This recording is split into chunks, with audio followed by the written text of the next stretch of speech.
Bonjour à tous, on est de retour sur la web TV française et on accueille désormais Ruth Croft, la championne de la CCC 2018 qui est avec nous pour un petit moment. Elle était sur la chaîne chinoise un peu avant parce qu'on le rappelle qu'elle a passé 5 ans à Taipei et donc elle parle couramment le chinois. Et elle va nous aider à commenter un petit peu cette course, cette CCC, parce qu'il faut rappeler qu'elle elle-même l'a gagnée en 2015. Ruth, welcome to the show! Thanks for having me. Thanks for coming over. I know it's not a good weather to be out. So this is CCC. You won it 3 years ago. Yeah, it was 3 years. Yep. So what do you think about the performance of Yao Miao at the minute? Yeah, she's doing well. She went out hard at the start and she's managed to hold the lead. And I think it's even been growing as the days progressed. So it'll be interesting to see how she finishes because there's still those three climbs on the back half of the course. Voilà, donc Ruth nous explique qu'effectivement elle a couru la course et qu'elle est impressionnée par la façon dont la chinoise Yao Miao a pris de l'avance dès le début. Elle dit que c'était plutôt une bonne stratégie, mais que rien n'est encore fait et qu'il reste encore 3 très grosses montées à franchir avant de rallier la ligne d'arrivée. Donc rien n'est encore fait. En revanche, comme elle le disait, il semblerait qu'elle ait encore augmenté son avance. Donc c'est peut-être un matelas suffisamment confortable pour lui permettre d'aller chercher cette victoire sur la CCC 2018. The images are not too great at the minute, but you can see that now Marco Di Gasperi is first. Oui, he's two. Donc voilà, on voit en direct que l'Italien Marco Di Gasperi semble avoir pris la tête désormais de cette CCC 2018 devant le Chinois Chimin. Alors qu'on a un classement qui est peut-être erroné ici parce qu'on nous annonce Thomas Evans en 3e position alors qu'il semblerait que Pau Capel l'a doublé et que Pau Capel l'Espagnol se trouverait en 3e position. Donc à prendre avec des pincettes ce classement provisoire. On vous reconfirme ça en tout cas dès qu'on a des images. So as I was saying, Marco is not in the lead, but we have to be careful about this ranking because we saw on the live trail that Pau Capel was now 3rd. Okay. So it may not be 100% accurate. Okay. What else do you have to say about your race yesterday? No, it went well. Because it was the longest race I've done this season, so I was a little bit worried about that going into it, especially as the season's just. Because the season I don't feel like once you start racing, I haven't done a ton of training. It's been like tapering and recovering. But yeah, I was happy with how it went. I had a low patch at 26K, but it didn't last too long. Yeah. Voilà, donc elle nous explique qu'elle est très très contente bien évidemment de cette victoire sur l'OCC, mais qu'avant la course elle était quand même relativement nerveuse dans le sens où c'était la plus longue course qu'elle courait cette saison, quelque chose donc qui lui laissait un petit peu d'appréhension et surtout que, comme elle le dit, dès qu'on commence la saison, ensuite c'est une succession de courses et une section de phases de récupération et puis de reprise, mais c'est pas vraiment de l'entraînement qualitatif et donc c'était un peu l'inconnu sur cette distance de 56 km. Elle dit que ça s'est relativement bien passé, elle est très contente de sa course, elle a quand même eu un point difficile au 26e kilomètre, mais que finalement ça s'est résorbé et elle a pu finir correctement. On tourne une page de pub et on se retrouve après. So Ruth, Yes. what do you've been following the race for a while now, the ongoing CCC. What are, like, based on what you've seen, who do you think is going to win in men's and women's? We're starting to make pronostics. For the men, I think Marco. I think my money's on him. Yeah. And then for the women, Yao Miao has quite a big gap still, so I'm not sure if Katie or is it Annalise? Is she? Katie and Liz. And Ida? Is it? Yeah, Ida was a little further back. I'm not sure if they'll be able to close that gap or not.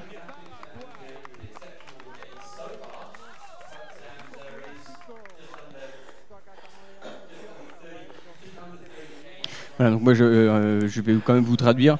Je demandais à Ruth Croft quels étaient ses pronostics pour cette CCC à la vue de ce qui s'était passé jusque-là.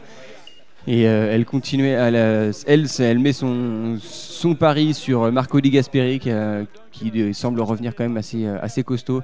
Et effectivement, il reste encore 3 grosses montées à gérer pour les coureurs de la CCC. Et c'est vrai que Marco, en tant que coureur de course en montagne, hein, c'est 6 fois champion du monde, c'est forcément un terrain qui va l'avantager. Et elle pense que chez les filles, on regardait les temps pour savoir si Yao Miao, la chinoise, avait encore augmenté son avance. Et c'est toujours la même information qu'on a.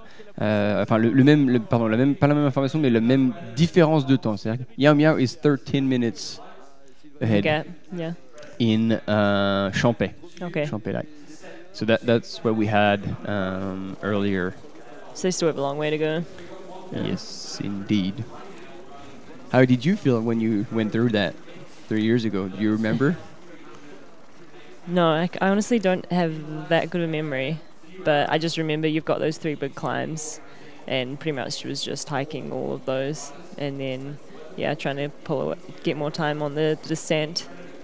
But I honestly don't remember a lot from CCC. Voilà, donc effectivement, comme on disait, là, on n'en est qu'au ravitaillement de Champais pour les filles de tête. On essayait d'avoir plus d'informations à la Giette, mais il semblerait qu'elles ne sont encore pas passées. Seulement Yao Miao vient de passer à la Giette, donc ça y est, on a le premier temps de référence féminin. Et Ruth Croft disait, bon ben, c'est vrai qu'à ce moment-là, c'est à peine la moitié de la course, et je lui ai posé la question de savoir comment elle se sentait quand 3 ans auparavant, elle avait gagné la course. Et elle me dit, bah, pour être honnête, je m'en souviens pas vraiment. Tout ce que je savais, c'est qu'il y avait encore trois grosses montées, et que pendant ces 3 grosses montées, je suis monté en marchant vite, en appuyant sur les jambes pour essayer d'économiser l'énergie, et qu'en revanche, elle accélérait dans les descentes pour essayer de conserver son avance, voire d'augmenter cette avance sur ses poursuivantes.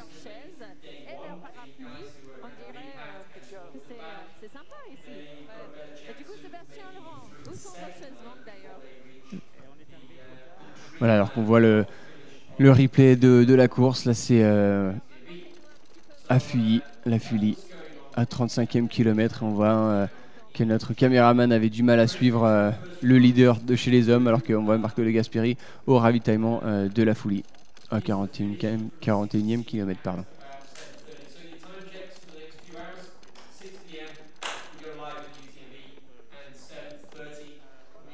Okay. Obviously, this is CCC, but there's another race coming up, UTMB. Yep. And things seems to be changing in terms of weather conditions. Yeah. It's really turning to crap. I personally had an opinion on that. What do you think? Is that going to have a big influence to you? For the male and female? Yes. Yeah, so I agree with what you were saying, because I think Jim will probably prefer it if it's hot and sunny, and that's what he's used to. So I think it's definitely probably going to play in Killian's favour if it's cold and wet. And who else? Because it seems like the obvious, like 2 different profiles. Yeah. Although 2 strongest runners on the field, but then behind that is still a lot of very talented runners with a lot of potentials. So who do you see being like negatively impacted by poor weather conditions, and who do you see being actually feeling comfortable in such conditions? I also think Alex Nichols, not just because he's a Scot, but I think he'll do well with the bad weather as well. And he said it doesn't bother him. And he's also a bit under the radar, but I think he'll race smart like he always does. Ok. Donc pour traduire ces propos, donc je posais la question à Ruth de savoir comment elle envisageait cette UTMB. Hein. Là c'est le moment des pronostics. On est à un peu plus d'1 heure du départ. Un départ qui sera donné dans le centre de Chamonix à 18h. Et je lui posais la question, étant donné le changement des conditions climatiques, on le rappelle qu'initialement il devait faire relativement beau avec des conditions clémentes et une nuit relativement douce. Et désormais, les conditions ont changé du tout au tout, puisqu'on a désormais un temps pluvieux, très humide, couvert avec des nuages, donc ce qui ne va pas augmenter la visibilité quand on sera en haute montagne, et surtout du vent, ce qui va faire un ressenti de température jusqu'à -10 et une limite pluie-neige à 2700 mètres. Et donc je lui posais la question, avec ce revirement de situation au niveau des conditions météorologiques, qu'est-ce que ça va influencer en termes de classement potentiel et de pronostic? Et elle me répondait, oui, effectivement, je pense que ça va changer pas mal. Et sur le duel Kilian Jornet et Jim Walmsley, et ben forcément, ça va être au désavantage de Jim Walmsley qui a l'habitude de s'entraîner dans des conditions très sèches et très chaudes. Et à l'inverse, Kilian, qui est plus un habitué de la montagne, ne devrait pas, voire moins être embêté par ce type de conditions qu'il affectionne, on peut dire, hein, parce que c'est vrai qu'en tant que skieur alpiniste, eh ben, forcément, il est habitué dans des conditions froides, humides, dans la neige. Et je lui posais la question également de savoir quels étaient les autres coureurs de cette UTMB. Qui allaient potentiellement tirer leur épingle du jeu grâce à des conditions météorologiques défavorables. Et elle me répondait en rigolant, Alex Nichols, l'américain, et elle dit c'est pas forcément parce qu'il est du team Scott, mais c'est parce que c'est quelqu'un qui est aussi un profil montagnard, c'est quelqu'un qui est habitué à la montagne. Et elle dit moi je pense qu'il va s'en sortir très très bien, surtout avec ce type de conditions. Okay, so we talked about the male runners for UTMB, but what about the female runner? Yeah, so I don't think Mimi, she'll have any issues with the weather, but I'm not sure about the Americans because I think they struggled last year. It was when it was bad weather. Yeah. So, but I'm sure they've probably learned from that and will be better prepared. And I think they've said that people have to carry an extra layer now as well and change the compulsory equipment. So, yeah, it's hard to say with the women because Mimi's definitely the favorite, but then, after that, I think there's a lot of strong women that could come up. Ok. Donc voilà, donc je lui pose la même question pour les participantes, pour les athlètes élites féminines de l'UTMB, et savoir quelles sont celles qui vont tirer parti de conditions climatiques négatives. Et elle me répond que Mimi Kotka ne devrait pas du tout être inquiétée par ce type de conditions climatiques. C'est quelque chose auquel elle est relativement habituée. Et puis Eric, qui nous a rejoint, approuve également. Et en revanche, elle dit que derrière, c'est vrai qu'il y a toutes les Américaines, un certain nombre d'Américaines qui étaient déjà là l'année dernière. Et on le rappelle, l'année dernière, pendant toute la nuit, il y avait eu des conditions météorologiques défavorables, du temps froid, de la pluie, un petit peu de neige. Et quasiment toutes ces Américaines en avaient pâti et avaient fini à des positions très très très loin par rapport au niveau et cote ITRA qu'elles avaient. Donc là, Ruth dit, on espère qu'elles auront appris finalement de cette expérience l'année dernière et qu'elles vont s'en tirer, et en tout cas qu'elles vont vivre ces mauvaises conditions mieux. Ouais, effectivement, ça dépend des continents. Effectivement, les Américains, ils ont l'habitude de courir sur des parcours secs où il fait souvent très chaud. On voit la western. Bon, il y a quelques épreuves quand même où on passe à des altitudes élevées. Mais ce soir, effectivement, les conditions vont être difficiles et ça va être vraiment pour des gens qui sont habitués à la montagne.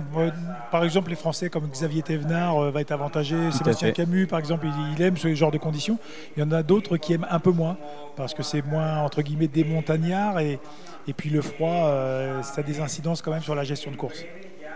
Juste pour faire en sorte que Ruth suive notre conversation.